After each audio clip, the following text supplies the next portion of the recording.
Hi babes, welcome back to my channel Rama Love Shifa. Love Upon a Time episode 3.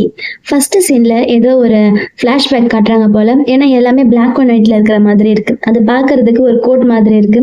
அந்த கோட்ல தண்டனை என்ன கொடுப்பாங்க அப்படின்னு அனௌன்ஸ் பண்ணிக்கிட்டு இருக்காங்க. லஞ்சம் வாங்கினாலாவோ இல்லைன்னா இந்த ஓபிஎம் எல்லாம் இருக்குல்ல அதெல்லாம் கடத்தல் பண்ணாலோ அவங்களுக்கு முதுகுல 50 அடி கொடுப்பாங்களாமா. அது மட்டும் இல்லாம அவங்களுக்கு பெரிய தண்டனை, வாழ்க்கை ஃபுல்லா அவங்க அடிமையா வாழணும் அப்படின்னு தண்டனையை சொல்லிக்கிட்டு இருக்கு. அதே கோர்ட் ரூம்ல தான் கிளாவும் இருக்கான். கிளாவ் உடனே இல்ல எங்க அப்பா எந்த தப்பும் பண்ணல, அவர் இந்த மாதிரி தப்பு பண்றவர் கிடையாது அப்படின்னு சொல்றான். பக்கத்துலயே தான் ஃபாப் உட்காந்துருக்கான். அவன் இதெல்லாம் கேட்டுட்டு தான் இருக்கான். எங்க அப்பா எந்த தப்பும் பண்ணல அப்படின்னு மறுபடியும் சொல்ல, அப்ப அவங்க அப்பா திரும்பி நீ அமைதியா இரு, இந்த நேரத்துல நம்ம அமைதியா தான் இருந்தாகணும் அப்படின்னு சொல்ல, அப்ப நீங்க தான் இந்த தப்பு பண்ணல, எதுக்குப்பா நீங்க அமைதியா இருக்கீங்க அப்படின்னு அவன் கேட்கறான். அப்ப அந்த கோர்ட்ல ஜட்ஜு மாதிரி ஒருத்தர் இருக்காரு. அவரு சொல்றாரு, உனக்கு வாய் ரொம்ப அதிகமா இருக்குது, இப்ப நீ அமைதியா இல்ல உனக்கு முதுகுல அடி விழும் அப்படின்னு மிரட்டுறாரு. அப்ப கிளாவுடைய அப்பா திரும்பி அவனை பார்த்து நீ அமைதியா இருப்பா, ஒரு நாளைக்கு உண்மை வெளியில வரும் அப்படின்னு சொல்ல அவனை பிடிச்சிட்டு போங்கன்னு சொல்றாங்க. கிளாவுடைய அப்பாவை 2 பேர் அங்க இருந்து பிடிச்சிட்டு போக கிளா அவங்க அப்பா பார்த்து அழுதுகிட்டு இருக்கான். அவங்க அப்பாவும் கிளாவையே பார்த்துட்டு அங்க போறாரு.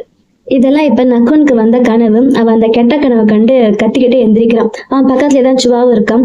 என்னாச்சு, மறுபடியும் உங்களுக்கு கெட்ட கனவா அப்படின்னு கேட்க, மறுபடியும் அதே கனவான்னு கேட்கறான்.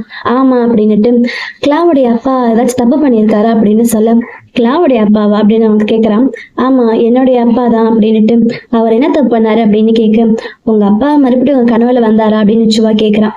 ஆமா ஆக்சுவலா அவர் என்ன பண்ணாரு, எப்படி அவர் இறந்து போனாரு அப்படின்னு கேட்க சுவா அதை சொல்ற தயங்குறான். என்னாச்சு நீ சொல்ல மாட்டியா அப்படின்னு கேட்க, அது இது கூட உங்களுக்கு மறந்து போச்சு அப்படின்னு அவன் கேட்க நக்குனுக்கு என்ன பண்றதுன்னு தெரியல. அப்ப சுவாய் சொல்றான், விடிஞ்சிருச்சு வாங்க நமக்கு போய் புண்ணியம் பண்ணணும், அதாவது மெரிட் பண்ணணும் அப்படின்னு சொல்லுவாங்க, வாங்க கிளம்பல அப்படின்னு சொல்ல, ஆமா எங்க அப்பாவுக்கு தண்டனை கொடுத்தாங்களே அதுக்கு என்ன அர்த்தம், அவரை கொன்னு இருப்பாங்களாம், என்ன நடந்துச்சு என்கிட்ட சொல்ல அப்படின்னு கேட்கிறான். ஆனா சுவாய் சொல்றதுக்கு தயங்குறான். உண்மையிலுமே எங்க அப்பா தப்பு பண்ணியிருந்தாரா அப்படின்னு அவன் கேட்க, ஆனா சுவாய் அதை எதுவும் சொல்ற மாதிரி இல்லை, அவன் தயங்குறான்.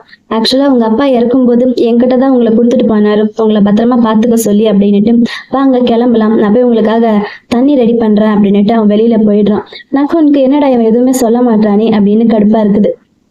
அப்படின்னா நம்ம கண்டது வெறும் கனவு கிடையாது, இதெல்லாம் கிளாவுடைய மெமரிஸ் போல அப்படின்னு அவனுக்கு தோணுது. அப்புறம் நக்குன் குளிக்கிறதுக்காக வெளியில வரான். அங்க ஆத்துக்கிட்ட பார்த்தா எல்லா பசங்களும் அங்கதான் குளிச்சுட்டு இருக்காங்க. அவங்க எல்லாரையும் பார்த்து சிரிக்கிறான். ஆக்சுவலா இவனுக்கு தான் அந்த மாதிரி ஆத்துல எல்லாம் குளிச்சு பழக்கம் இல்லைல்ல. சோ கிளாவை பாக்குறான். நீ அன்னைக்கு எப்படி எனக்கு சுடு தண்ணி வச்சு கொடுத்த, அதே மாதிரி சுடு தண்ணி வச்சு கொடுப்பியா அப்படின்னு கேக்குறான். அதே ஆத்துலதான் ஃபாப்பும் குளிச்சுட்டு இருக்கான். அப்ப சுவா இல்ல அதெல்லாம் என்னால முடியாதுப்பா, மறுபடியும் எல்லாம் சுடு தண்ணி வைக்க முடியாது, எல்லாருமே இங்க தானே குளிக்கிறாங்க, நீங்களும் இங்கதான் குளிக்கணும் அப்படின்னு சொல்ல, நான் இங்க குளிக்கிறதா அது எப்படி அப்படின்னு நம்ம தயங்கிக்கிட்டே நிக்க, அப்ப தண்ணிக்குள்ள இருந்து ஃபாப் எந்திரிச்சு மேல வரான். இவனுக்கு குளிர்ற மாதிரி ஆக்ஷன் காட்டுறான். இல்ல நீ நினைக்கிற மாதிரி தண்ணி வேணா அந்த அளவுக்கு குளிரா இருக்காது, வா உள்ள அப்படின்னு ஃபாப் கூப்பிடுறான். அதுவும் எப்படி காலத்துக்கு மேல வச்சுட்டு ஸ்டைலா நின்னு கூப்பிட, இவனுக்கு லைட்டா அவனை பார்க்கும்போது என்னமோ தோணுது போல. ஏன்னா நக்குன்னு வச்ச கண்ணு வாங்காம அவனை மேலையும் கிளையும் பார்த்துக்கிட்டு இருக்கான். அதுக்கப்புறம் அவனுக்கு என்ன தோணுச்சுன்னு தெரியல. என்ன நீ போய் குளிக்க வரமாட்டியா அப்படின்னு ஃபாப் கேட்க, அப்படியெல்லாம் ஒண்ணும் இல்லையே, ஏதோ நான் வரேனே அப்படின்னு உடனே அவன் தண்ணிக்குள்ள குதிச்சிடுறான். அவனுக்கு குளிருது, இருந்தாலும் அதை கண்ட்ரோல் பண்ணி தாங்கிட்டு இருக்கான். அப்ப ஃபாப் அவன் கூட தண்ணியில இறங்குறான். பக்கத்துல வர, என் பக்கத்துல வராது என்ன தொடாது அப்படின்னு சொல்றான். எதுக்கு பயப்படுற, நான் தானே அப்படின்னு பக்கத்துல அவன் ட்ரெஸ் எல்லாம் கழட்டுறான் அவனை குளிக்க வைக்கிறதுக்காக. அப்புறம் அடுத்த சீன்ல அவன் குளிச்சுட்டு புது ட்ரெஸ் எல்லாம் போட்டு அழகா வரான். ஃபாப்புடைய அம்மா அவனை பார்த்துட்டு, பரவாயில்லையே இந்த ட்ரெஸ் நீ பாக்குறதுக்கு ரொம்ப அழகா இருக்கிறியே அப்படின்றாங்க. நைட்டு நல்லா தூங்குனியே அப்படின்னு கேட்க, நல்லா தூங்குனேன் அப்படின்னு சொல்றான்.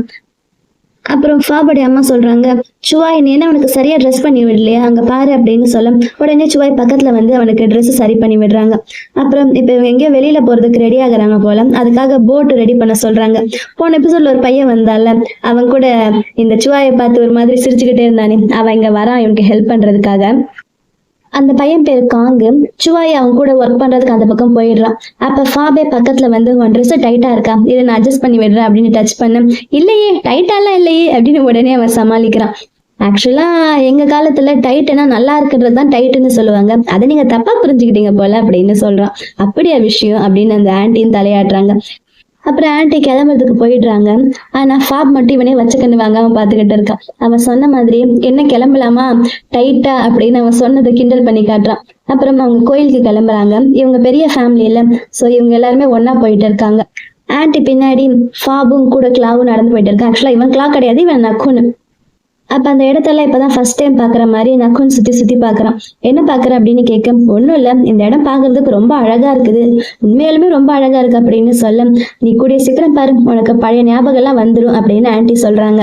நீ சின்னதா இருக்கும்போது நான் உன்னை கூப்பிட்டு வந்திருக்கேன், உனக்கு ஞாபகம் இல்லையா அப்படின்னு கேக்குறான். அப்ப இவன் கேக்குறான், உங்களுக்கு எங்க அப்பாவை தெரியுமா அப்படின்னு கேட்க அந்த ஆன்ட்டிக்கு ஆச்சரியமா இருக்குது. என்ன இப்படி சொல்லிட்டேன், என் ஹஸ்பண்டுக்கு உங்க அப்பா ரொம்ப நல்லா தெரிஞ்சவர் இல்ல அப்படின்னு அவங்க 2 பேருக்குள்ள ரிலேஷன்ஷிப் சொல்றான். ஆக்சுவலா ஃபாபோடைய அப்பாவும் இவனுடைய அப்பா வந்து ஒன்னா ஒர்க் பண்ணாங்களா என்னன்னு தெரியல, பட் 2 பேருக்கும் நல்லா தெரியும். நீ ஒன்றும் கவலைப்படாத, உங்க அப்பா உண்மையிலுமே ரொம்ப நல்லவர், நானும் தான் அவரை ரொம்ப மிஸ் பண்றேன், நீ எதுக்காகவும் பயப்படாத அப்படின்னு அவன் கையை பிடிச்சு அவனுக்கு தைரியம் சொல்றாங்க. இருந்தாலும் நக்குனுக்கு ஒன்றும் புரியல. அப்புறம் மறுபடியும் அந்த கோயிலுக்குள்ள போக வேலை செய்றவங்களாம் பின்னாடி நடந்து வந்துகிட்டு இருக்காங்க. அப்புறம் அந்த கோயிலுக்குள்ள போய் உட்காந்து மெரிட்ஸ் அப்படின்னு சொல்லுவாங்க, அப்படின்னா புண்ணியம் பண்றது. நம்ம ஊர்ல எப்படி பூஜை பண்ணுவாங்க அந்த மாதிரி அவங்க கொண்டு வந்த திங்ஸ் எல்லாம் அங்க வச்சுட்டு மெரிட்ஸ் பண்ற அப்படின்ற மாதிரி பூஜை பண்ணிக்கிட்டு இருக்காங்க. அப்ப ஃபாபு அந்த மெரிட் பண்ற அந்த பாத்திரத்தை எடுத்து கிளாவ் கிட்ட கொடுக்குறான், சாரி நக்குன் கிட்ட கொடுக்குறான். நக்குன் அதை வாங்கி வச்சுட்டு தயங்குறான். என்ன பண்ற, உனக்கு தெரியாதா, எல்லாமே மறந்துட்டியா, வா இங்க அப்படின்ற மாதிரி கூப்பிடுறான். உண்மையாலுமே நக்குனுக்கு ஒன்றும் தெரியல போல. ஸோ அவன் ஆன்ட்டி எப்படி பண்றாங்க அப்படின்னு எட்டி பார்க்கறான். அப்ப அவன் பக்கத்துல ஃபாப் வந்து உட்காந்து அவன் கையை பிடிச்சு எப்படி பண்ணணும் அப்படின்னு சொல்லி காட்டுறான். அப்புறம் எல்லாருமே ஒன்னா சேர்ந்து சாமி கும்பிட்டுட்டு இருக்காங்க. அப்பயும் ஃபாபோடைய கண்ணு ஃபுல்லா இவன் மாரி நக்குன் மேலேயே தான் இருக்குது. அவன் எதை இவனை கவலையா பாக்குற மாதிரி பாக்குறான். ஆனா நக்குனுடைய பார்வையில வந்து நிறைய கன்ஃபியூஷன் இருக்குது, அவனுக்கு எதுவுமே புரியல. அடுத்த சீன்ல நக்குன் வெளியில இருக்கான், மறுபடியும் ஏதோ மெரிட்ஸ் பண்ணிக்கிட்டு இருக்கான் போல. அவன் ஃபேஸ் ரொம்ப சோகமா இருக்குது. அப்ப அவனுக்கு என்ன தோணுதுன்னா, ஆக்சுவலா கிளாவோடைய அப்பா தான் இறந்தது, ஆனா இவன் தானே இப்ப கிளாவோட இடத்துல இருக்கான். ஆக்சுவலா உண்மையிலுமே அவர் என்னோட அப்பா கிடையாது, இருந்தாலும் எனக்கே இந்த அளவுக்கு சோகமா இருக்குது அப்படின்னு அவன் மனசுக்குள்ள தோணுது. அப்ப ஆன்ட்டி சொல்றாங்க, என்னப்பா உனக்கு அப்பா ஞாபகம் வந்துருச்சா, இதெல்லாம் நீ சந்தோஷமா இருப்பதான் நான் கூப்பிட்டு வந்தேன் இங்க, நீ இங்கே வந்து ஃபீல் பண்ணாத அப்படின்னு சொல்ல, அப்பயே அவன் சோகமா தான் இருக்கான். அப்ப அவங்க பக்கத்துல வந்து, உனக்கு ஞாபகம் இருக்கா, உங்க அம்மா இந்த உலகத்தை விட்டு போனதுக்கு அப்புறம் நீ என் பின்னாடியே தான் சுத்தி சுத்தி வருவேன், நான் தான் அவனை பாத்துக்கிட்டேன், அதெல்லாம் உனக்கு ஞாபகம் இல்லையா, நீ ஒன்னும் கவலைப்படாத, நான் உன் கூட இருக்கல, எதுக்காகவே நீ ஃபீல் பண்ணாத அப்படின்னு சொல்ல, அப்ப நக்குன்னு அவங்க அப்பாவை பத்தி கேக்குறான். அப்ப திடீர்னு பின்னாடி ஏதோ ஒரு சத்தம் கேட்குற மாதிரி இருக்குது. அங்க என்ன விஷயம், என்ன நடக்குது அப்படின்னு பாக்குறதுக்காக அவங்க ஃபாப் அனுப்பி வைக்கிறாங்க. ஃபாப் போறதுக்கு முன்னாடி சுவாய் கிட்ட, அம்மாவையும் கிளாவையும் பத்திரமா பாத்துக்கோ, நான் என்ன பிரச்சனைன்னு பார்த்துட்டு வந்துடுறேன் அப்படின்னு ஃபாப் அங்க போறான். ஆனா அவன் போகும்போது கொஞ்ச நேரத்துல அவன் பின்னாடியே கிளாவும் வந்துடுறான். என்ன நடக்குது அப்படின்னு பாக்குறதுக்காக அவங்க எல்லாம் கிளாவை போகாத அப்படின்னு சொல்றாங்க. இங்க யாரோ ஒரு ஆன்ட்டி மாதிரி இருக்காங்க, அந்த ஆன்ட்டி எல்லாருக்கிட்டையும் சண்டை போட்டிருக்காங்க. ஆக்சுவலா அவங்க ஆன்ட்டி கிடையாது போல. அவங்கள பாக்குறதுக்கு நக்குன் போய் ஒரு சாமியாரை பார்த்தால, ஒரு லேடி மாதிரி இருந்தாங்களே, அதே மாதிரிதான் இருக்கு அவங்கள பாக்குறதுக்கு. இங்கே அவங்க வந்து ஒரு சாமியார் மாதிரி தான் இருக்காங்க, குறி சொல்லுவாங்க அப்படின்னு சொல்லுவாங்கல்ல, அந்த மாதிரி ஏதோ குறி சொல்லி அந்த ஊர் மக்கள் கிட்ட சண்டை போட்டிருக்காங்க. அப்ப அவன் பின்னாடியே இங்க நக்குனை ஓடி வந்துடுறான். ஆனா நக்குனை பார்த்த அந்த ஊருக்காரங்க எல்லாருமே, நீ எதுக்கு எங்க வந்த, நீ உங்க அப்பா ஒரு துரோகம் பண்ணவன், உங்க அப்பா ஒரு மோசக்காரன் அப்படி இப்படின்னு சொல்லி அவங்க அப்பாவை பத்தி ரொம்ப திட்டுறாங்க. அதெல்லாம் கேட்க கேட்க இவனுக்கு ஒரு மாதிரி ஆயிடுது. நக்குன் அங்கேயே மயக்கம் போட்டு விழுற மாதிரி உட்கார்ந்துடுறான். அப்ப அந்த ஃபார்ச்சூன் டெல்லர் மாதிரி இருக்குல்ல, அந்த லேடி பக்கத்துல வந்து என்னாச்சு உனக்கு அப்படின்னு கேட்க, அப்பதான் நக்குன் அவனோட ஃபேஸை பார்க்க, இவன் தான் ஆல்ரெடி பிரசன்ட்ல அவங்கள மீட் பண்ணியிருக்கால. உடனே அவங்க தான் அப்படின்னு நினைச்சிட்டு, என்ன ஞாபகம் இல்லையா, நான் இப்ப கொஞ்ச நாளைக்கு முன்னாடி வந்து உங்களை பார்த்தேனே அப்படின்னு சொல்ல, நீ வந்து என்ன பாத்தியா, அப்படியெல்லாம் எதுவும் இல்லையே அப்படின்னு அவங்க சொல்றாங்க. நான் எப்பப்பா உன்னை வந்து பார்த்தேன், எனக்கு என் வேலையே நேரம் கரெக்டா இருக்குது அப்படின்னு அவன் பாட்டுக்கு வளரிக்கிட்டு இருக்கேன், வா ஃபர்ஸ்ட் நம்ம இங்க இருந்து போலாம் அப்படின்னு ஃபாப் அவனோட கையை பிடிச்சி அங்க இருந்து கூட்டிட்டு போக ட்ரை பண்றான். அப்ப அந்த ஃபார்ச்சூன் டெல்லர் லேடி அவங்க பாட்டுக்கு புலம்பிட்டு இருக்காங்க, என் வாழ்க்கை இப்படி ஆயிடுச்சு, எனக்கு வேலை இல்லை அது இல்லைன்னு சொல்லி புலம்பிட்டு இருக்கேன். இப்ப நக்குன் பக்கத்துல போய் அந்த ஆன்ட்டி மேல கை வைக்கிறான். அந்த ஆன்ட்டி ஏதோ அவங்களுக்கு ஒரு பைத்தியம் பிடிச்ச மாதிரி, பிரசன்ட்ல கூட இதே மாதிரி தானே பண்ணாங்க, அப்ப சொன்ன மாதிரியே கரெக்டான நேரம் ஆனா தப்பான ஆளு அப்படி இப்படின்னு சொல்லி என்னென்னமோ வளரிட்டு இருக்காங்க. அதாவது நக்குன் மேல கை வைக்கும் போது அவங்களுக்கு ஏதோ பழசெல்லாம் ஞாபகம் வர மாதிரி இருக்குது. அதெல்லாம் நக்குனுக்கும் புரியுது, என்னது இது ஃபர்ஸ்ட் பண்ண மாதிரி எப்படியும் பண்றாங்களே அப்படின்னு பார்க்க, நான் நக்குன் கையை எடுத்ததுமே அவங்க நல்லா ஆயிடுறாங்க. என்னாச்சுப்பா உனக்கு பசிக்குதா அப்படின்னு எதுவுமே தெரியாத மாதிரி கேட்க, ஆக்சுவலா உங்களுக்கு தெரியும் இல்ல, நான் டைம் டிராவல் பண்ணி தான் இங்க வந்திருக்கேன் அப்படின்னு சொல்ல, ஆனா அந்த ஃபார்ச்சூன் டெல்லருக்கு அது எதுவும் புரிய மாட்டேங்குது. ஃபாப் பக்கத்துல வந்து, வா என் கூட போலாம் அப்படின்னு சொல்றல, எதுக்கு சும்மா என் கையை பிடிச்சி இழுத்துக்கிட்டே இருக்க, விடு என் கையை அப்படின்னு நக்குன் அவங்க கிட்ட சண்டை போடுறான். அப்ப அங்க நிறைய ஆளுங்க வர அந்த ஃபார்ச்சூன் டெல்லர் லேடி அங்க இருந்து பயந்து ஓடிடுறாங்க. அந்த ஃபார்ச்சூன் டெல்லர் தான் பிடிக்க வந்திருக்காங்க போல. எல்லாரும் அவங்கள துரத்திட்டு போக இந்த நக்குன்னு அவனையே தான் துரத்திட்டு போக போறான். ஆனா ஃபாப் அவன் கையை பிடிச்சிட்டு எங்க போற, என் கூட வா அப்படின்னு சொல்ல, உனக்கு என்ன பைத்தியம் பிடிச்சிருச்சு அப்படின்னு ஃபாப் கேட்கறான். ஆனா நக்குனுக்கு செம்ம டென்ஷன் ஆகுது. என் கையை பண்ணி விடுறியா இல்லையா, எதுக்கு சும்மா என்ன டிஸ்டர்ப் பண்ணிக்கிட்டே இருக்க, என் கையை ஃபர்ஸ்ட் விடு, நீ ஒண்ணு என்ன பாத்துக்கல, நீ தான் என்ன ரொம்ப டிஸ்டர்ப் பண்ணிக்கிட்டே இருக்க, நம்ம சின்ன வயசுல இருந்து ஃப்ரெண்டா இருக்கலாம், ஆனா அதுக்கு இப்ப நான் வளர்ந்துட்டல, இன்னும் நான் என்ன சின்ன குழந்தையா, என் கூட இருந்து எப்பயும் என்ன பாத்துக்கிட்டே இருக்கிறதுக்கு அப்படின்னு சொல்றான். நான் உன் நல்லதுக்கு தானே பண்றேன் அப்படின்னு ஃபாப் கேட்கறான். நீ என் நல்லதுக்கு பண்றியா, நீ பண்றதெல்லாம் என் நல்லதுக்கு இல்ல, நீ தான் என்ன ரொம்ப ஹர்ட் பண்ற அப்படின்னு அவன் கையை பிடிச்சிட்டு இருக்கால, அதை பார்த்து சொல்றான். உடனே ஃபாப் அவன்கிட்ட சாரி அப்படின்னு சொல்ல, இனிமே இந்த மாதிரி என்கிட்ட பண்ணாத, இனிமே என் பக்கத்துல இந்த மாதிரி வராத, எனக்கு ரொம்ப அன்கம்ஃபர்டபுளா இருக்கு அப்படின்னுட்டு நக்குவன் பாட்டுக்கு அங்க இருந்து போயிடுறான். இதெல்லாம் ஃபாபுடைய அம்மாவும் பார்த்துக்கிட்டு தான் இருக்காங்க. ஃபாப் ரொம்பவே ஹர்ட் ஆயிடுறான். வீட்டுக்கு வந்ததுக்கு அப்புறம் மறுபடியும் ஃபாப் போய் நக்குன் கிட்ட பேச ட்ரை பண்றான். ஆனா நக்குன் அதே மாதிரி தான், சும்மா என்னை டிஸ்டர்ப் பண்ணிக்கிட்டே இருக்காத, என்னை நிம்மதியா விடு அப்படின்னுட்டு ரூம்குள்ள போய் கதவை சாத்திக்கிறான். அப்ப ஃபாபுடைய அம்மா அவன்கிட்ட பேசுறாங்க. ஏன்பா கொஞ்சம் அவனை விட, அவனாவே மனசு மாறட்டும் அப்படின்னு சொல்றாங்க. இல்லம்மா நான் அவனுக்காக தான் பண்றேன் அப்படின்னு சொல்ல, எனக்கு தெரியுதுப்பா நீ அவன் சந்தோஷத்துக்காகத்தான், அவன் நல்லா இருக்கணும் தான் இந்த மாதிரி பண்றேன், ஆனா நீ எந்த அளவுக்கு அவனை கேர் பண்றியோ அது அவனுக்கு ரொம்ப ஹர்ட் ஆகுற மாதிரி தான் தெரியும். ஸோ நீ கொஞ்ச நாள் அவனை ஃப்ரீயா விடும், அவனாவே சரியாயிடுவான் அப்படின்னு சொல்றாங்க ஆன்ட்டி. எங்க நக்குனோட ரூம்குள்ள இருக்கான். அவனுக்கு செம்ம டென்ஷனா இருக்குது. அதுவும் ஃபாபை நினைக்க யார் இவன் ரொம்ப ஓவரா பண்ணிக்கிட்டு இருக்கான். சே, எனக்கு ஃபர்ஸ்ட் என் வீட்டுக்கு போகணும் போல இருக்கு, அடுத்த ஸ்டார் ஃபால் எப்போ வரும், நான் எப்போ இங்க இருந்து போவேன் அப்படின்னு திங்க் பண்ணிட்டு இருக்கும்போது அந்த ஃபார்ச்சூன் டெல்லர் ஆன்ட்டி சொன்னதெல்லாம் அவனுக்கு ஞாபகம் வருது. என்ன சொன்னாங்க அவங்க, ரைட் பிளேஸ் ராங் பிளேஸ் அப்படின்னு என்னென்னமோ சொன்னாங்களே, இதெல்லாம் பார்க்கும்போது அவங்க ப்ரெசென்ட்ல எங்கிட்ட சொன்ன மாதிரியே இருக்குது. அப்படின்னா இது எல்லாத்துக்குமே ஏதாச்சும் ஒரு கனெக்ஷன் இருக்குமா, அந்த ஃபார்ச்சூன் டெல்லரால நமக்கு ஏதாச்சும் ஹெல்ப் பண்ண முடியுமா அப்படின்னு அவன் பெட்ல படுத்துட்டு இதெல்லாம் யோசிச்சுக்கிட்டு இருக்கான். நம்ம ப்ரொஃபஸர் கூட இதை பத்தி கிளாஸ் எடுத்தாங்கல்ல, அவங்க இதை பத்தி ஏதாச்சும் சொல்லியிருக்காங்களா அப்படின்னு அவன் யோசிச்சு பாக்குறான். அப்ப அவன் மறுபடியும் கிளாஸ்க்குள்ள இருக்கிற மாதிரி அவனுக்கு ஞாபகம் வருது. அப்ப ப்ரொஃபஸர் கிளாஸ் எடுத்துட்டு இருக்காங்க. யாரெல்லாம் கிளாஸ்ல உட்காந்து தூங்குறீங்களோ நீங்க எல்லாருமே டைம் டிராவல் பண்ணி போற மாதிரி தான், யாரை போய் அங்க மீட் பண்ணிருப்பீங்க அப்படின்னு அதை பத்தி பேசிட்டு இருக்காங்க. அப்பதான் நக்குனும் தூங்கிட்டு இருக்கான் போல. நக்குன் நீயும் டைம் டிராவல் பண்ணிட்டு வந்தியா அப்படின்னு அவனை கிண்டலா கேக்குறாங்க. அப்ப பக்கத்துல அவன் ஃப்ரெண்ட் இருந்தாலும் அவனை எழுப்புறான். இது என்னடா டைம் டிராவல் பண்ணிட்டு வந்தியா, அங்க எதுக்காக போன, என்ன உன்னோட மிஷன் அப்படின்னு கேக்குறான். சும்மா சும்மா தூங்குறவனை டிஸ்டர்ப் பண்ணிட்டு என்னை தூங்க விடுங்கடா அப்படின்னு சொல்ல அவன் ஃப்ரெண்டு டீ சொல்றான். என்னடா நீ ஹாஸ்பிட்டல் போகலையா, மெடிசன் எதுவும் எடுத்துக்கல போலையே அப்படின்னு ஏதோ அவனோட ஸ்கின் கேரை பத்தி பேசிக்கிட்டு இருக்கான். அப்ப ப்ரொஃபஸர் அங்க கிளாஸ் எடுத்துட்டு இருக்கிறது அவனுக்கு காதுல கேட்கற மாதிரி இருக்குது. அப்ப ப்ரொஃபஸர் சொல்றாங்க, இந்த மாதிரி டைம் டிராவல் பண்ணிட்டு போறவங்க அவங்களுக்கு அந்த இடத்துல ஏதாச்சும் முக்கியமான ஒரு வேலை இருக்கும், அந்த வேலையை முடிக்கிறதுக்காக போவாங்க, இல்ல ஒரு சில டைம் அவங்க வெறும் லவ் பண்றதுக்காக கூட டைம் டிராவல் பண்ணி போவாங்க. அப்படி அவங்க டைம் டிராவல் பண்ணி லவ் பண்றவங்கள பிரசன்ட்ல மீட் பண்ணாம இருந்திருக்கலாம், ஆனா பாஸ்ட்ல மீட் பண்ணதுக்கு அப்புறம் பிரசன்ட்ல மீட் பண்ணலாம் அப்படின்னு அவங்க பாட்டுக்கு புரியாம என்னென்னமோ வளரிக்கிட்டு இருக்காங்க. அப்புறம் ஆல்ரெடி சொன்ன மாதிரி அந்த 3 மெத்தட் சொல்றாங்க எப்படி டைம் டிராவல் பண்றதுன்னு. அப்புறம் கடைசியா சொல்றாங்க, அந்த மெயின் கேரக்டர் அவனோட மிஷனை சக்சஸ்ஃபுல்லா முடிச்சுட்டா அவங்களோட வேலை முடிஞ்சு அவங்க மறுபடியும் அவங்களோட ரியல் வேர்ல்டுக்கு திரும்பி வந்துடலான்னு. அப்ப இவனுக்கு திடீர்னு ஒரு ஐடியா வருது. அப்படின்னா நம்ம இங்க டைம் டிராவல் பண்ணி வந்திருக்கோம்னா இங்க நமக்கு ஒரு மிஷன் இருக்கும்ல, அந்த மிஷனை நம்ம சக்சஸ்ஃபுல்லா முடிச்சிட்டோம்னா நம்மளும் நம்மளோட வேலையை முடிச்சு நம்ம பிரசன்ட்டுக்கே போயிடலாம் அப்படின்னு ரொம்ப ஹாப்பியா கதை ஓபன் பண்ண சுவாய் வெளியில நின்று எல்லாம் காதை வச்சு ஒட்டி கட்டு இருப்பான். அவன் கதவை திறந்ததுமே சுவாய் கீழே விழுந்துடுவான். என்னாச்சு அவன் கையை பிடிச்சி தூக்கிட்டு வரான். அப்ப அவன் சுவாய் எனக்கு ஒரு பென்சில் என்ன பென் இருந்தா கூட அப்படின்னு கேக்குறான். பென்சில் பென்னா அப்படின்னா அப்படின்னு கேட்க, பென்சில்லாம் என்னன்னு உனக்கு தெரியாதா அப்படின்னு ஆச்சரியமா கேட்கறான். ஏன்னா அந்த காலத்துல அதெல்லாம் இல்லை போல, எனக்கு ஏதாச்சும் வேணுமே எழுதுறதுக்கு அப்படின்னு அவன் சொல்லிக்கிட்டு இருக்கு.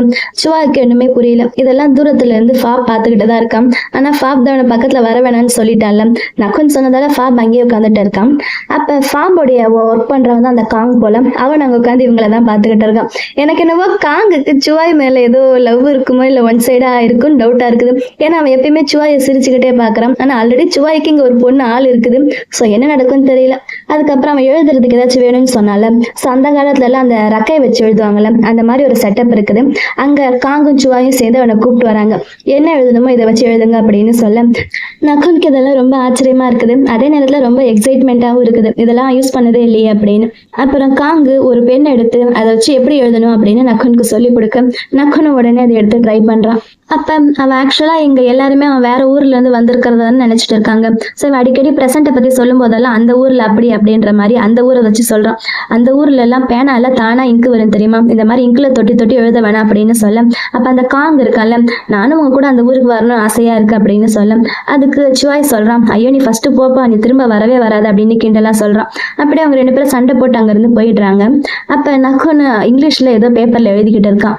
அவன் மிஷனை முடிக்கணும்னு நினைச்சால, அதுக்காக அந்த மிஷனை தான் எழுதிட்டு இருக்கான் போல. அவன் எழுதி எழுதி நைட்டே ஆயிடுது, ஆனா இன்னும் என்ன எழுதுன்னு அவனுக்கு தெரியல போல. அப்ப வெளியில ஏதோ சத்தம் வருது. அவன் திரும்பி சுவாய் நான் இங்க வரவேணாம் தானே சொன்னேன் அப்படின்னு சொல்றான். ஆனா வந்தது சுவாய் கிடையாது, ஃபாப் தான் வந்திருக்கான். கரண்ட் அப்பெல்லாம் கரண்ட் இருக்காதுல்ல, அதனால ஒரு மெழுகுவத்தி கொண்டு வந்து வெளிச்சத்துக்காக வைக்கிறான்.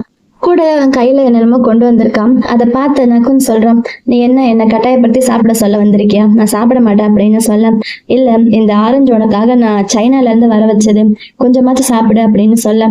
அந்த பேஸ்கெட் இங்க வச்சுட்டு போ, எனக்கு வேணும்னா நான் அப்புறம் சாப்பிட்டுக்கிறேன் அப்படின்னு அவன் சொல்ல. அவனும் அங்க வச்சுட்டு கிளம்ப போறான். அப்ப ஃபாப் அவனோட கையை பாக்குறான். அவன் காலையில இருந்து எழுத ட்ரை பண்ணிட்டு இருக்கால, அவன் கையெல்லாம் ஒரே இங்கா இருக்குது. என்ன எழுதணும்னு சொல்ல, நான் எழுதி கொடுக்குறேன், உனக்கு இதெல்லாம் புதுசா இருக்கும்ல அப்படின்னுட்டு அவனே பக்கத்துல வந்து உட்காடுறான். ஆனா அப்பயே நக்குன்னு ஏதோ அவனை கண்டுக்காத மாதிரி அந்த பக்கம் திரும்பிதான் உட்காந்துக்கிட்டு இருக்கான். பக்கத்துல வந்து உட்காந்துட்டு, சொல்லு என்ன எழுதணும், நான் உனக்கு ஹெல்ப் பண்றேன் அப்படின்னு சொல்ல. அவன்கிட்ட இருந்து எந்த பதிலுமே இல்லை. அப்புறம் அவனுக்கு ஆரஞ்சு வாங்கிட்டு வந்தால, அந்த ஆரஞ்சு ஒண்ணு எடுத்து உரிச்சுக்கிட்டு இருக்கான் அவன்கிட்ட கொடுக்கறதுக்காக. இவன் அதை வாங்கி சாப்பிடுறான். ஃபோபு தயங்கிக்கிட்டே தான் அவன்கிட்ட கொடுக்குறான். ஆனா நக்குன் ஃபேஸ்ல ஒரு சின்ன ஸ்மைல் இருக்குது. அப்ப ஃபாபு, இன்னைக்கு காலைல நடந்ததுக்கு நான் அவங்ககிட்ட மன்னிப்பு கேட்கணும், நான் அப்படி ஒன்னு ரொம்ப ஃபோர்ஸ் பண்ணிட கூடாது, அது என்னோட தப்பு தான் அப்படின்னு சொல்ல. ஆக்சுவலா நானும் தான் அவங்ககிட்ட மன்னிப்பு கேட்கணும், நானும் உங்ககிட்ட ரொம்ப ரூடா நடந்துகிட்டேன் அப்படின்னு சொல்ல. அவன் ஃபேஸை பார்த்ததுமே ஃபாப்க்கு சிரிப்பு வருது. எதுக்கு என்ன பார்த்து சிரிக்கிற அப்படின்னு கேட்க, உன் ஃபேஸ் எல்லாம் இங்கு இருக்கு அப்படின்னு சொல்றான். அவன் அதை தொடக்க போறான். இல்ல விடு, நானே தொடச்சிடுறேன் அப்படின்னு ஃபாபே அவன் கையால தொடச்சு விட. நக்குன் அவனை பாக்குற பார்வையே சரியில்லை. நக்குனுக்கு தான் ஆல்ரெடி அவன் மேல டவுட் வேற இருக்குது. அவன் தொடச்சு விட நக்குன் வேணும்னே அவன் பக்கத்துல வரான். ஒருவேளை டவுட்டை கிளியர் பண்ணிக்கலாம்னு நினைக்கிறான் போல. அப்ப ஃபாபுக்கு இவன் இப்படி பக்கத்துல வரா அப்படின்னு தோணுது போல. ஆனா அவனும் அதான் சான்ஸ் அப்படின்னு லைட்டா பக்கத்துல போக ட்ரை பண்றான். அப்ப வெளியில ஏதோ சத்தம் கேட்க அவங்க திரும்பி பாக்குறாங்க. அங்க காங்கும் சுவாயும் வெயிட் பண்ணி பார்த்துட்டு அங்கேயே தூங்கிட்டு இருக்காங்க. அப்ப சுவாய் வந்து காங் மேல சாஞ்சு தூங்கிட்டு இருக்கான். பாபா அவங்கள பார்த்து திட்டுறான், என்ன பண்ணிட்டு இருக்கீங்க, உங்களை நான் என்ன சொன்னேன், கிளாவை பாத்துக்கிறதானே உங்க வேலை அப்படின்னு சொல்ல. அதெல்லாம் பார்த்து கிளாக்கு சிரிப்பு வருது. அவன் சிரிக்க, இந்த அப்படின்னு இன்னொரு ஆரஞ்சை உடிச்சு அவன் கையில கொடுக்குறான். அவன் கையில வாங்காம அவன் ஊட்டி விடுற மாதிரி இவன் வாயாலே வாங்கிக்க. அது ஃபாபுக்கு அப்படியே ஒரே புதுசா இருக்குது. அவனுக்கு அப்படியே மனசெல்லாம் படபடன்னு அடிச்சுக்குது. தாங்கிக்கிட்டே, சரி நான் கிளம்புறேன், எனக்கு கொஞ்சம் டைம் வேணும், எனக்கு கொஞ்சம் வேலை இருக்குது அப்படின்னு என்னென்னமோ சொல்லி சமாளிக்கிறான். சரி கிளம்பு அப்படின்னு அவன் சொல்றான். ரொம்ப நேரம் முடிச்சுட்டு இருக்காத, சீக்கிரம் வேலையை முடிச்சுட்டு தூங்கு அப்படின்னு ஃபாப் சொல்ல. அவனை பார்த்து சிரிச்சுக்கிட்டே போயிட்டு வா அப்படின்னு நக்குன் சொல்றான். இன்னும் நக்குனுக்கு என்ன ஆச்சுன்னு தெரியல. அவனுக்கு ஃபாபை பார்த்தா ஒரே சிரிப்பா வருது. அவனுக்கு ஃபாப் மேல ஏதாச்சும் மனசுக்குள்ள வந்துடுச்சு போல. அப்புறம் அடுத்த நாள் காலையில நக்குன் உட்கார வச்சு அவனுக்கு ட்ரீட்மெண்ட் பண்றன்ற பேர்ல அவன் ஏதோ மசாஜ் பண்ணிக்கிட்டு இருக்கான். அந்த மசாஜை அவன் கேக்கு சொல்லி கொடுத்துட்டு இருக்கான். இந்த மாதிரி அவனுக்கு பண்ணு அப்படின்னுட்டு பண்ணு வந்து இங்க ஃபாப் கிட்ட பேசுறான். இப்படியே இருந்தா அவனோட கண்டிஷன் இன்னும் தான் ஒர்ஸ் ஆகும், அவனை கூடிய சீக்கிரம் அவனுக்கு சரியான ஒரு ட்ரீட்மெண்ட் கொடுக்கணும் அப்படின்னு அவன்கிட்ட சொல்லிட்டு இருக்கான். இவனுக்கு என்ன பிரச்சனைன்னு தெரியல, இவங்களாவே என்னமோ டிசைட் பண்ணி அவனுக்கு ட்ரீட்மெண்ட் கொடுத்துக்கிட்டு இருக்காங்க. ஆனா இவன் நல்லா ஜாலியா என்ஜாய் பண்ணிக்கிட்டு தான் இருக்கான். கேயோட ட்ரீட்மெண்ட் எல்லாம் அவனுக்கு ஒரு நல்ல ஜாலியான மசாஜா என்ஜாய் பண்ணிக்கிட்டு இருக்கான். ஆனா இங்க இவங்க 2 பேர் ரொம்ப சீரியஸா பேசிக்கிட்டு இருக்காங்க. இப்ப என்ன பண்றது அப்படின்னு பேசிக்கிட்டு இருக்க. அவனுக்கு ட்ரீட்மெண்ட் கொடுக்கணும், ஓபிஎம் கொஞ்சம் ட்ரை பண்ணி பார்க்கலாம் அப்படின்னு சொல்றான். ஓபிஎம் அப்படின்னு அவன் ஆச்சரியமா கேட்க, ஆமா கிடைக்கிறது கொஞ்சம் கஷ்டம் தான், இப்ப அவன் இருக்கிற கண்டிஷனுக்கு அது கொடுத்தா அவன் கொஞ்சம் நல்லா இருப்பான் அப்படின்னு சொல்ல. இங்க கேவும் அவனும் கொஞ்சம் ஃப்ரெண்ட்ஸ் ஆயிட்டாங்க போல. ரொம்ப ஹாப்பியா பேசிக்கிட்டு இருக்காங்க. டெம்பிள் போயிட்டு வந்து என்ன நடந்துச்சு அப்படின்னு கேட்க, அவன் டெம்பிள்ல மெரிட்ஸ் பண்ணது அதை எல்லாமே கேக்கிட்ட சொல்லிக்கிட்டு இருக்கான். அப்புறம் உங்க அப்பா உனக்கு ஞாபகம் இருக்கா அப்படின்னு கேட்க, ஆமா நான் என்னோட கனவுல எங்க அப்பாவை பார்த்தேன் அப்படின்னு சொல்ல. அதை இவங்க 2 பேரும் கேட்டுடுறாங்க. உங்க அப்பா உனக்கு ஞாபகம் வந்துட்டாரா அப்படின்னு ஃபாப் பக்கத்துல வந்து கேட்க, ஆமா நான் ஒரு கனவுல பார்த்தேன் அப்படின்னு அவன் நடந்ததை ஷார்ட்டா சொல்றான். ஆமா எங்க அப்பாக்கு எதுக்கு அப்படி ஒரு தண்டனை கொடுத்தாங்க, அவர் பண்ண தப்புக்கு அவ்வளவு பெரிய தண்டனையா, என்னதான் இருந்தாலும் இப்படி அவரை கொண்டு இருக்க கூடாது அப்படின்னு பேச அவனுக்கு சமாதானம் சொல்ற மாதிரி கேவு அவனுக்கு, நீ ஒன்னும் கவலைப்படாத, உங்க அப்பா நல்லவர் தான் அப்படின்னு சொல்றான், நான் உன்னை நம்புறேன் அப்படின்னு சொல்ல. அந்த தண்டனைக்கு அர்த்தம் என்ன, அவங்க எப்படி எங்க அப்பாவை கொண்டு இருப்பாங்க அப்படின்னு கேட்கும். ஃபாப் சொல்றான், முதுகுல 50 சாட்டையால் அடிப்பாங்க அப்படின்னு சொன்னாங்கல்ல, அதை ஃபாபு சொல்ல அவனுக்கு இன்னும் கோவம் தான் வருது. அப்படின்னா உண்மையிலுமே எங்க அப்பா இன்னசென்ட்டா இருந்தா அந்த அடியெல்லாம் அவர் வாங்கினது எதுக்காக அப்படின்னு அவனுக்கு ரொம்ப கோவம் வருது. மறுபடியும் அவங்ககிட்ட சமாதானம் சொல்லிட்டு இருக்கான். நீ ஒன்னும் ஃபீல் பண்ணாத, உனக்கு எல்லாம் நல்லதான் நடக்கும் அப்படின்னு சொல்ல. அப்ப இவன் மனசுல ஒரு இது வருது, எங்க அப்பாவை பத்தி நான் உண்மையாலுமே தெரிஞ்சுக்கணும், அவர் உண்மையாலுமே இந்த தப்பு பண்ணாரா இல்லையான்னு சொல்லி ஏதாச்சும் எவிடன்ஸ் கண்டுபிடிக்கணும் அப்படின்னு அவன் மனசுல ஒரு ஐடியா வருது. இங்க ஜாம் ஏதோ மெடிசன் ரெடி பண்ணிட்டு இருக்கான். அந்த ஊர்லயே வந்த பெரிய ஹீலர் போல. அவன் கூட பேசிக்கிட்டு இருக்கான். அப்ப அவங்க 2 பேரும் ஏதோ மெடிசனை பத்தி பேசிக்கிட்டு இருக்காங்க. அவன் ஜாம் சொல்றான், உனக்கா இருந்தாலும் இந்த மெடிசன் நான் இப்படிதான் கஷ்டப்பட்டு ரெடி பண்ணுவேன் அப்படின்னு சொல்ல உடனே கேக் ரொம்ப ஹாப்பி ஆயிடுது. அவன் லைட்டா வெக்கப்பட, உனக்குன்னு கிடையாது, யாருக்குனாலும் நான் இதே மாதிரிதான் மெடிசன் ரெடி பண்ணுவேன், எனக்கு எல்லாருமே ஒரே மாதிரி தான் அப்படின்னு சொல்ல அவனுக்கு புஷ்ஷுன்னு ஆயிடுது. அடுத்த சீன்ல நக்குன் இங்க இவனுடைய ஃபாபுடைய வீட்டுல உட்காந்துருக்கான் போல. அப்ப ஃபாப அவங்க அப்பாவை பத்தி என்னமோ பேசிக்கிட்டு இருக்கான். கிளா இன்னும் அவனுடைய அப்பாவை பத்தி தான் ஃபீல் பண்ணிட்டு இருக்கான். ஆக்சுவலா அவனோட உண்மையான அப்பாவே கிடையாது, நக்குன் தானே இங்க இருக்கான். கிளாவுடைய அப்பா பத்தி அவன் ஃபீல் பண்ணிட்டு இருக்கான். அப்ப ஃபாப் சொல்றான், நீ எதுக்கு இந்த அளவுக்கு ஃபீல் பண்ற, நடந்ததெல்லாம் பாஸ்ட்ல முடிஞ்சு போச்சு, அதை பத்தி நீ ஃபீல் பண்ண வேணாம் அப்படின்னுட்டு பேசிக்கிட்டு இருக்கும்போது அங்க ஒரு ஆன்ட்டி உட்காந்துட்டு இருக்காங்க. உனக்காக சாப்பாடு ரெடி பண்ணி வச்சிருக்கேன் பாருப்பா, சாப்பிடு, உனக்காக ஸ்பெஷலா செஞ்சது, சாப்பிட்டு பாரு அப்படின்னு அவங்க இவனை பார்த்து சொல்ல ஃபாபு அந்த சாப்பாடை எடுத்து அவன் லைட்டா ஒரு வாய் வைக்கிறான். ஆனா அது செம்ம காரமா இருக்கு போல, அவனாலேயே சாப்பிட முடியல. டேஸ்ட் ரொம்ப நல்லா இருக்கு அப்படின்னு சொல்ல ஆன்ட்டி செம்ம ஹாப்பி ஆயிடுறாங்க. பக்கத்துல வந்து அவனுக்கு தொடச்செல்லாம் விடுறாங்க. அப்புறம் அந்த ஆன்ட்டி அந்த டிஷ்ஷை எப்படி செஞ்சாங்க அப்படின்னு சொல்லிட்டு இருக்காங்க. அப்புறம் சின்ன வயசுல நடந்த கதையெல்லாம் சொல்றாங்க. ஃபாப் இப்படி பண்ணுவான் அப்படி பண்ணுவான் அப்படின்னு சொல்ல அதை கேட்ட நகுனுக்கு ஒரே சிரிப்பா வருது. அவன் விழுந்து விழுந்து சிரிக்கிறான். அவன் இந்த அளவுக்கு சந்தோஷமா சிரிக்கிறது ஃபாப்க்கு நல்லா ஹாப்பியா இருக்குது. ஆன்ட்டி அவனை பார்த்து சந்தோஷப்படுறாங்க. பரவாயில்ல, ரொம்ப நாள் கழிச்சு நீ இந்த மாதிரி சிரிக்கிற அப்படின்னு ரொம்ப ஹாப்பியா பாக்குறாங்க. அப்புறம் கொஞ்ச நேரம் கழிச்சு 2 பேரும் உள்ள வராங்க. அப்ப ஃபாப் சொல்றான், இந்த மாதிரி சிரிச்சது எனக்கு ரொம்ப சந்தோஷமா இருந்துச்சு அப்படின்னு சொல்ல அந்த ஆன்ட்டி ரொம்ப ஹாப்பியா பேசினாங்க, அதான் எனக்கும் பிடிச்சிருந்துச்சு அப்படின்னு சொல்றான். அப்ப திடீர்னு அவனுக்கு ஒரு ஐடியா வருது. நாளைக்கு ஆன்ட்டி மூவான் மார்க்கெட்டுக்கு போவேன்னு சொன்னாங்கல்ல, அப்ப நானும் அவங்க கூட போயிட்டு வரவா, அப்படி போயிட்டு வந்தா எனக்கு என்னோட மெமரிஸ் திரும்ப வரும்ல அப்படின்னு சொல்ல ஆனா ஃபாப் அதுக்கு வேண்டாம், அது ரொம்ப டேஞ்சரான இடம் அப்படின்னு சொல்றான். டேஞ்சரான என்னவா, அது வெறும் மார்க்கெட் தானே, மார்க்கெட்ல என்ன டேஞ்சர் இருக்க போகுது, நீ எப்பயுமே இப்படிதான் சும்மா என்ன ப்ரொடெக்ட் பண்றேன்னு சொல்லி என்ன ஏதாச்சும் பண்ணிக்கிட்டே இருக்க, அவ்வளவு டேஞ்சர்னா பேசாம நீ என் கூட வா, நீ என் கூட வந்தீன்னா நீ என்ன ப்ரொடெக்ட் பண்ண மாதிரி இருக்குல்ல அப்படின்னு சொல்ல ஃபாபுக்கு என்ன பண்றதுன்னு தெரியல. அவன் யோசிச்சுக்கிட்டு இருக்கான். அப்ப நக்குன்னு சொல்றான், நீ என் கூட வாயம் ப்ளீஸ் ப்ளீஸ் மை ஃபாப் அப்படின்றான். அதாவது என்னுடைய ஃபாப் அப்படின்னு சொல்ல அதை கேட்ட ஃபாபுக்கு ஒரே ஆச்சரியமா இருக்குது. இப்ப நீ என்ன சொல்லி என்னை கூப்பிட்ட அப்படின்னு அவன் கேட்க மை ஃபாப்னு சொன்ன அப்படின்னு சொல்றான். அவ்வளவுதான், ஃபாபுக்கு செம்ம ஹாப்பி ஆயிடுது. சரி நாளைக்கு நான் அவனை கூட்டிட்டு போறேன் அப்படின்னு ஒத்துக்கிறான். அவ்வளவுதான், நக்குனுக்கு செம்ம ஹாப்பியாக அவன் பக்கத்துல வந்து அவனை ஹக் பண்ணிட்டு ரொம்ப சந்தோஷமா குதிக்கிறான். ஆனா இதெல்லாம் பிரசன்ட்ல ரொம்ப சாதாரணமான விஷயம், ஆனா ஃபாபுக்கு இதெல்லாம் ஒரு பெரிய விஷயம் மாதிரி இருக்குது. அவன் பக்கத்துல வந்தது, அவனை கட்டி பிடிச்சது, அவன் மேல கை வச்சது, அதெல்லாம் அவனுக்கு அப்படியே என்னமோ புதுசா நடக்கிற மாதிரி இருக்குது. சோ மச் அப்படின்னு நக்குன் அவனை கட்டி பிடிச்சிட்டு ரொம்ப ஜாலியா குதிச்சுக்கிட்டு இருக்கான். ஃபாப் அதெல்லாம் ஆச்சரியமா பாத்துக்கிட்டு இருக்கான். அன்னைக்கு நைட்டு நக்குன் தூங்கிட்டு இருக்கான். அப்ப அவனுக்கு மறுபடியும் கெட்ட கனவு வருது. அவங்க அப்பாவுக்கு தண்டனை கொடுத்து கூட்டிட்டு போனாங்கல்ல, அவருக்கு தண்டனை கொடுக்கறதுக்காக வெளியில கூப்பிட்டு வந்திருக்காங்க. அவரை கட்டி வச்சு, அவர் மட்டும் இல்ல அங்க நிறைய பேர் இருக்காங்க, யார் யாருக்கெல்லாம் தண்டனை கொடுக்கணும் அவங்களை எல்லாரையுமே கட்டி வச்சிருக்காங்க. அப்ப நக்குனுடைய அப்பா கிட்ட கேக்குறாங்க, சாரி கிளாவுடைய அப்பாட்ட கேக்குறாங்க, நீ பண்ண தப்ப ஒத்துக்கோ அப்படின்னு சொல்ல நான் தான் எந்த தப்புமே பண்ணலையே, நான் எதுக்கு ஒத்துக்கணும் அப்படின்னு அவர் கேட்க அப்படின்னா தண்டனை கொடுக்க ஆரம்பிங்கன்னு சொல்றாங்க. அவரோட முதுகுல அடிக்க அதை பார்த்துட்டு இவன் கத்துறான், எங்க அப்பாவை அடிக்காதீங்கன்னு. இதுதான் அவனுக்கு இப்ப வந்த கெட்ட கனவு. இதை பார்த்துட்டு பயந்துட்டு எந்திரிக்கிறான் நக்குன். அப்ப அவன் கனவுல இருந்து முழிச்சதுக்கு அப்புறம் அவர் எந்த தப்புமே பண்ணல, ஆனா அவருக்கு எதுக்கு இப்படி ஒரு பனிஷ்மெண்ட் கொடுக்குறாங்க அப்படின்னு அதை நினைக்கும் போது இவனுக்கு அழுக வருது. ஆக்சுவலா அவனோட உண்மையான அப்பாவே கிடையாது, இருந்தாலும் நமக்கே இவ்வளவு ஃபீல் ஆகுது அப்படின்னு நினைக்கிறான். அடுத்த நாள் காலையில ஆகுது. அப்ப ஃபாப் இவங்கிட்ட சொல்லியிருந்தால மார்க்கெட்டுக்கு கூட்டிட்டு போறேன்னு, அதே நேரம் எங்க ஆத்துக்கிட்ட உட்காந்து இந்த சுவாயி அவனுடைய கேர்ள் ஃப்ரெண்டு ஜாலியா என்ஜாய் பண்ணிட்டு இருக்காங்க. அப்ப அங்க நக்குன் வந்துட்டு எங்க ஃபாப் அப்படின்னு கேட்க அவர் முக்கியமான வேலையை வெளியில போயிருக்காரு அப்படின்னு சொல்றான். அப்ப அதை கேட்டு நக்குனுக்கு செம்ம டென்ஷன் ஆகுது. அவன் நம்மள மார்க்கெட் கூட்டிட்டு போறேன்னு தானே சொன்னான், நல்லா ஏமாத்திட்டானே அப்படின்னு கடுப்பா நின்னுகிட்டு இருக்கேன். என்ன விஷயம் அப்படின்னு சுவாய் கேட்கிறான். அப்ப அவனுக்கு ஒரு ஐடியா வருது, பேசாம நம்ம இப்படி சொல்லலாம் அப்படின்னுட்டு அவன் என்ன மார்க்கெட்டுக்கு போயிட்டு வர சொன்னான், ஆனா அவன் இன்னும் வரலையே அப்படின்னு சொல்ல அவர் உங்களை தனியா போக சொல்ல மாட்டாரு அப்படின்னு சுவாய் சொல்றான். அவன் தான் சொன்னான்னு சொல்றல்ல அப்படின்னு சொல்ல அவர் வந்ததுக்கு அப்புறம் நீங்க போய்க்கோங்க அப்படின்னு சுவாயி அவனோட கேர்ள் ஃப்ரெண்டு சொல்றாங்க.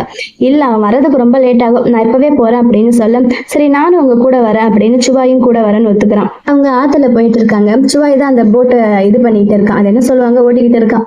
அப்ப இவனுக்கு ரொம்ப ஹாப்பியா இருக்கு அந்த இடத்தெல்லாம் பார்க்க ரொம்ப நல்லா இருக்குது. ஆனா ஒரு இடத்துல நிறுத்த, எனக்கு அங்க போய் மார்க்கெட்ல என்ன இருக்குன்னு பார்க்கணும் அப்படின்னு சொல்ல இல்ல வேண்டாம், இதெல்லாம் ரொம்ப டேஞ்சரான இடம், இங்கெல்லாம் போகக்கூடாதுன்னு அவர் சொல்லியிருக்காரு அப்படின்னு சுவாய் சொல்றான். ஆனா இவன் கேட்கற மாதிரி இல்ல. இப்ப நிறுத்த போறியா இல்லையா, நீ நிறுத்தல நான் தண்ணிக்குள்ள குதிச்சுடுவேன் அப்படின்னு பயமுறுத்துறான். வேற வழி இல்லாம சுவாயும் அந்த மார்க்கெட் கிட்ட போட்டை நிறுத்துறான். அந்த இடத்த பாக்குறதுக்கு தாய்லாண்டோட ஃப்ளோட்டிங் மார்க்கெட்னு சொல்லுவாங்கல்ல, அந்த மாதிரி இருக்குது. போட்டை விட்டு இறங்கி அந்த மார்க்கெட்டுக்குள்ள போறான். அவனுக்கு அதெல்லாம் பாக்குறதுக்கு ரொம்ப ஹாப்பியா இருக்குது, எல்லாம் ரொம்ப புதுசா இருக்குது. அந்த மார்க்கெட்டை ரொம்ப ஜாலியா சுத்தி பார்த்துட்டு இருக்கான், ரொம்ப ஜாலியா என்ஜாய் பண்றான். சுவாய் அவன் பின்னாடியே சுத்திட்டு இருக்கான். இப்படி எல்லாம் வெளியில வரக்கூடாது, அவருக்கு தெரிஞ்சா அவ்வளவுதான், அவர் ரொம்ப திட்டுவாரு அப்படின்னு ஃபாவை பத்தி சொல்லிட்டு இருக்கான். ஆனா நக்குன் அதெல்லாம் எதுவும் கேட்ட மாதிரி இல்ல. அவன் பாட்டுக்கு அந்த மார்க்கெட்டை ரொம்ப ஜாலியா சுத்தி பார்த்துக்கிட்டு இருக்கான். அவனுக்கு பிடிச்ச திங்ஸ் எல்லாம் காசு கொடுத்து வாங்கிட்டு இருக்கான். அப்ப அங்க திடீர்னு மார்க்கெட்ல ஏதோ சத்தம் கேட்குது. அங்க ஏதோ சண்டை நடக்கிற மாதிரி இருக்குது. அங்க ஒரு ரவுடி மாதிரி ஒருத்தர் இருக்கான், ஒரு பொண்ணோட கையை பிடிச்சி எடுத்து பிரச்சனை பண்ணிக்கிட்டு இருக்கான். அதை பார்த்த நக்குன் அங்க ஓடி போறான், என்ன பிரச்சனைன்னு பாக்குறதுக்கு. அந்த ரவுடி மாதிரி இருக்கவன் அந்த பொண்ணு அடிக்கிறதுக்கு கையை தூக்குறான். அப்ப நக்குன் பக்கத்துல போய் அவன் கையை பிடிக்கிறான். என்னடா பண்ற அப்படின்னு கேட்க அந்த ரவுடி மாதிரி இருக்கிறவன் திரும்பி அவனை பார்த்துட்டு கிளாவ் கிளாவ் நீயா அப்படின்னு அவனை பார்த்து ரொம்ப பயப்படுறான். என் பேர் உனக்கு எப்படி தெரியும் அப்படின்னா, உனக்கு என்ன ஆல்ரெடி தெரியுமா அப்படின்னு நக்குன் கேட்கிறான். இதோட இந்த எபிசோட் முடியுது. இந்த வீடியோ உங்க எல்லாருக்கும் ரொம்ப பிடிச்சிருக்குன்னு நினைக்கிறேன். அப்படி பிடிச்சிருந்தா லைக் பண்ணுங்க. அடுத்த நடக்க போகுதுன்னு தெரிஞ்சுக்க மறக்காம நம்ம சேனலை சப்ஸ்கிரைப் பண்ணுங்க. Love you babes, by.